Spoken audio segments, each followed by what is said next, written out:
तो ये पहले भी आया 1519 में। इसने एक किला था हमारा बाजौर, बाजरे जैसा लगता है सुन के, बाजौर का किला। इस पे सबसे पहले इसने बड़ा अटैक किया, लेकिन उस टाइम ये सक्सेसफुल बड़े लेवल पे नहीं हुआ। फिर बड़े लेवल पे इसका पहला अटैक था 1526 में, जब ये पानीपत के युद्ध में। हम सबको पता है हमेशा देश का नुकसान गद्दार आदमियों ने किया, यहाँ भी गद्दारी थी। पानीपत के युद्ध में इस आदमी को बुलाने के पीछे लोदी वंश के ही लोगों का हाथ था, क्योंकि इब्राहिम लोदी से चिढ़ने वालों की एक लंबी लाइन थी। अगले का दादा याद है, अमीर खड़े हैं तो मैं भी खड़ा रहूंगा, सरदारों के बराबर हूं मैं। अब ये बात ये थोड़ी ना मानते थे, ये कहते थे कौन तुम सरदार, हटो यहाँ से, भागो। तो सरदार चिढ़ते जलते तो होंगे ही, रिलेटिव्स भी चिढ़ते होंगे। इसके मामा ने इस बाहर के आदमी को, जिसकी हम बातें कर रहे हैं, कौन है ये, बाबर, बाहर के आदमी को इनवाइट किया इब्राहिम लोदी के मामा ने, प्लस पंजाब के शासक ने। पंजाब खूब प्रोडक्टिव एरिया है, बहुत प्रोडक्शन है वहाँ। इन्होंने मिलके इसको बाहर इनविटेशन दिया कि भाई साहब हमारे यहाँ एक राजा है, आप आओ, इसको मार दो, ढेर धन हम आपको देंगे। एक तरह से कॉन्ट्रैक्ट किलिंग होती है ना, कि भैया तुम इसको मार दो हम पैसे देंगे। इन्होंने इसको पैसे देने की बात कही। अब बाबर इंडिया आया। बाबर जानता था इंडिया में बड़ी सल्तनत में किसका राज चल रहा है। एक युद्ध हुआ जिसे हम कहते हैं पानीपत का प्रथम युद्ध, फर्स्ट युद्ध। और इस युद्ध में बहुत आसानी से जिन लोगों को पुश्तैनी राज हाथ में आया था, जो लोग 1206 की प्रॉपर्टी पर भी राज कर रहे थे, क्योंकि ऐबक की प्रॉपर्टी भी तो इन्हीं को मिली थी, जिन्होंने 1206 की प्रॉपर्टी पर अब तक राज किया, 1526 आ गया। इमेजिन करो कितने सालों से ये लोग यहाँ पर वारिस थे। चाहे भैया लोग बदले हो, लेकिन बेसिकली प्रॉपर्टी तो हम तो वही थे ना, दिल्ली तो वही थी। तो अब इस आदमी को लड़ाई करनी पड़ी पानीपत के पहले युद्ध में एक विदेशी से।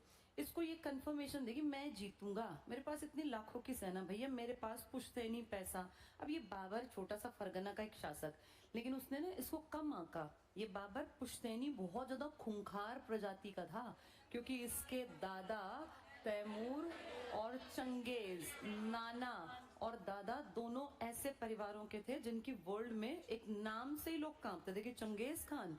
और हमारा तो दोनों से संबंध था। 1221 में हम बच गए थे इल्तुतमिश की समझदारी से कि भाई साहब मेरे यहाँ नहीं आया। अगर हमने उस मंगबरनी को अपने यहाँ एंट्री दी होती तो हम तभी खत्म थे, पता नहीं फिर क्या होता इतिहास। इसको हमने देख रखा था, इल्तुतमिश ने समझदारी से भगाया। तैमूर तो नुकसान करके ही गया था। तैमूर तो ये सैयद ऐसे राह चलते किसी को बना गया कि तुम दिल्ली सल्तनत के राजा। सोचो हमारे तुगलकों का बंटाधार कर गया था ये तैमूर, जिनको कितनी प्रॉपर्टी वैसे ही मिल गई बिना काम किए। इसका मतलब इन दोनों की बहुत ज्यादा ताकत थी। इनके खानदान में से निकल के ये बाबर आया है, एक दादा की तरफ और एक नाना की तरफ। तो इस बाबर में गुण भी तो वैसे वैसे होंगे। ये बात ये समझ नहीं पाया, ये भूल गया कि मेरे दादा कौन थे, अफगानिस्तान का एक नॉर्मल सा आदमी था, जिसने अफगानों को, पठानों को यहाँ बुला के और बहुत प्यार से रख के 38-39 साल राज किया। हम जानते हैं ना, विद्रोह भी ज्यादा नहीं हुए थे, बड़ी इज्जत करता था, अमीरों के मकबरे। अगला आदमी जो था ना इसका दादा, वो समझदार था, सामाजिक आदमी था, उसने समाज के लोगों को अपने साथ रखा। ये घमंड में चूर, क्योंकि अगले का बाप था सिकंदर लोदी, शहर बसा रखा था उस टाइम, गजे सिकंदरी और ये सब चीजें ना अपने बाप के नाम का। काबिलियत थी नहीं, बाप के नाम का फायदा उठा के कितने दिन टिकेगा। 1517 में राजा बना था, 19 में देखो उसने पहले भी आक्रमण कर रखा है, और अब आ गया 1526 में दोनों के बीच युद्ध हुआ। पहली बार ऐसा हुआ इंडिया में कि दिल्ली सल्तनत उखड़ेगी। इससे पहले दिल्ली सल्तनत कभी मतलब ही नहीं था, इनका दबदबा था सल्तनत वालों का। बहुत बड़ी फौज लेके दिल्ली से कूच करके पानीपत आ गया, और एक छोटी सी मुट्ठी भर फौज लेके इस तरफ। कौन था ये? लेकिन बाबर और इस लोदी में बहुत बड़ा अंतर था। इसकी फौज थी पुराने स्टाइल की, वो अपनी तलवार और वो बर्छी कृपाण कटारी ढाल लेके। इसके पास था तोपखाना। तोपखाना यहाँ की जनता ने, प्रजा ने, सेना ने कभी देखा ही नहीं था, हमें आइडिया नहीं था तोप कैसी होती है। इन्होंने आके अपनी और आगे की तरफ तोप ही खड़ी कर दी आगे की तरफ, कि भैया इतनी बड़ी सेना है तो कोई नहीं, हम तोप से अटैक करेंगे। अब हमारे यहाँ सैनिक जो हैं, अश्व सेना, गज सेना, रथ सेना, हम तो वो लोग थे ना, पैदल सेना। हमारी लाखों की सेना और इसकी मुट्ठी भर। जैसे देख के भी लग रहा था ये तो हारेगा, लेकिन हमें ये नहीं पता था हमारी सेना को जो चार उसमें बटी हुई थी कि ये तोप क्या नुकसान कर सकती हैं। हाथी का भी तो नुकसान करेगी तो, इसका घोड़े का भी रथ का भी आइडिया ही नहीं था। जब इसने अपने तोप खाने वालों को, जो उसके तोपची थे, एक का नाम था अली और एक का नाम था मुस्तफ़ा, कहते हैं दोनों बहुत बेस्ट तोपची थे।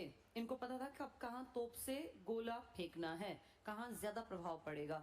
इन दोनों के लीडरशिप में तोप खाने का इस्तेमाल किया और जब तक उनकी कुछ समझ में आता तब तक यहाँ से गोले निकाल कर इधर फेंके जाने लग गए। एक गोला जब आके गिरा, इनको तो समझ में नहीं आया कि क्या उड़ता आ रहा है, एकदम गिरा और 1000 आदमी मर गए। जब तक वो गिरा तो कितनी धूल मिट्टी, और आदमी नॉर्मल ऐसे थोड़ी खड़ा खड़ा उड़ जाता है, शरीर दिखता भी नहीं, चितड़े। जब तक उनकी समझ में आता क्या, तब तक वहां से गोला आ गया। ऐसे इसने गोले मारने शुरू किए तो जो पीछे के आदमी थे एकदम आदमी डर गया, क्योंकि अनएक्सपेक्टेड था ना, इसका आइडिया था ये क्या होगा। तो ये सब बेचारे ना एक तरफ को होकर भागने लग गए। मान लो इन्होंने अपना रास्ता कि भैया भागो, ये हमारी समझ में नहीं आ रहा क्या हो रहा है, यहाँ से भागने लगे तो उससे सारी सेना एक तरफ को इकट्ठी हो गई भगदड़ में। ये पहले से